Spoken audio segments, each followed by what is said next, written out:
Hello my friends, how are you? Welcome back to my channel. Still explain how to use Signal Private Messenger step by step. Today we will learn how to pin contact on Signal app on top screen. Let me show you how can we do that.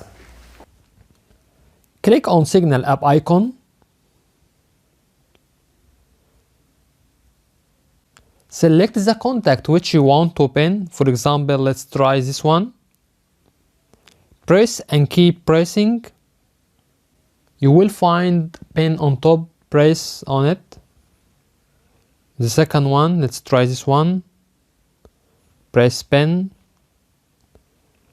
Third one, press pin. Fourth one. You have access to pin only 4 contacts. If you want to pin more, you can't. You can't pin more 4 contacts. Let's try. For example, press here. You can find pin icon here.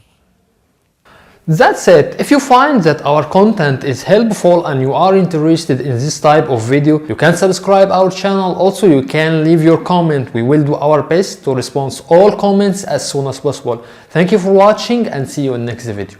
Bye bye.